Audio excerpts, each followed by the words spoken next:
Today we're going to be looking at LA Noire, and I'll admit I'm a little late to this party, and by now I think we all know what this game has to offer. You're a detective in LA and move up the ranks as you solve more and more cases, slowly unveiling a much larger plot.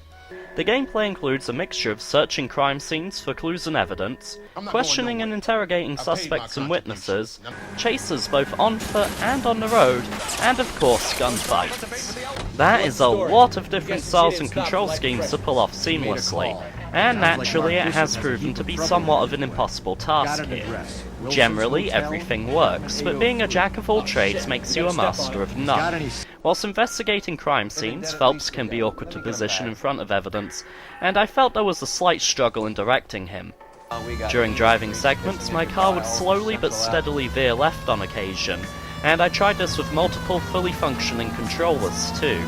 The cars also felt a little weighted, but then I suppose this is an attempt to emulate cars of the era. This degree of accuracy could have been foregone in favour of player convenience, though. Shooting segments fared far better, using a similar system to the Grand Theft Auto series and Red Dead Redemption. While the flaws that applied to both titles were present and accounted for, there was a distinct level of polish and refinement to the point that LA Noire had faster and more intuitive aiming. The interrogation and questioning sequences are simple enough.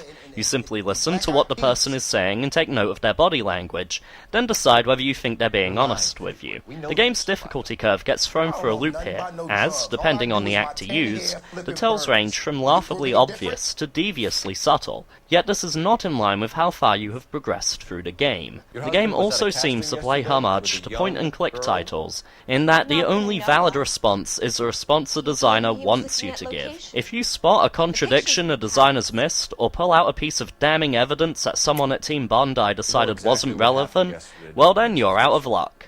Let's move on to the game's graphics, which aid those all-important questioning scenes. The game employs new technology that allows for all of the subtle changes in expression that are vital to the game's questioning and interrogation segments to be delivered competently, allowing me to judge whether someone is truly being honest with me. The downside to this technology is that it has brought us ever closer to the uncanny valley. The eyes often seem glazed over, the skin does not absorb light, and the bodies do not share the same attention to detail that the faces do, meaning a lot of the time the characters seem like stiff, awkward, nightmarish puppets. I won't deny that the effort is admirable, and that this technology may indeed pave the way to better looking, more believable games in the future. However, right here and now, the rest of the technology just isn't holding it up. If this had been accompanied by materials that make us believe the skin is actually breathing, and that the eyes are actually taking in and reflecting light, then the overall look would have been far more convincing. That said, we do have the proper technology to imitate the materials found on cars, buildings, and other static objects, which Noire excels at.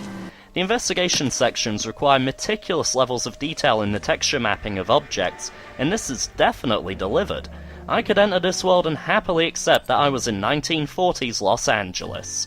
All in all, despite this being a jack of all trades and master of none, the game is still far superior to many of the mediocre titles that flood the market, and try to excel in only one of the areas Noire takes on. Personally, I loved this game, if only for the fact it was something a little bit different. This was a game I could play with the other half. We often had debates on whether someone was trustworthy, or over which location we should check out next. In a way, it did take me back to the days of Broken Sword, only more formulaic and in Rockstar's tried-and-tested sandbox skin. As for whether this game is a purchase or a rental, the game does make attempts to remain on your shelf. There are multiple outcomes to each case, though these outcomes have no effect on the overarching plot or your progression through the Force. There are hidden vehicles you can find and unlock, though they have no use unless you're willing to go get them from their garages at the start of every case. There are street crimes to complete, though they only serve to increase your easy-to-max-out rank and give you an achievement/trophy. There are 30 landmarks to find across the city, but none of them are that spectacular, and again, your only reward is another achievement/trophy. There is a good amount of DLC support for this game, so there are more cases to play after you finish the main game, if you want to. Really, it comes down to whether you've enjoyed the game enough to warrant purchasing these extra chapters. Bottom line is, you should make the effort to play this game at least once. Despite recent accusations made towards Team Bondi, you can't deny that the end result is something that is near impossible to categorize into one specific genre, and overall an inimitable experience. As always, this has been Afr0Blu3, thank you very much for watching.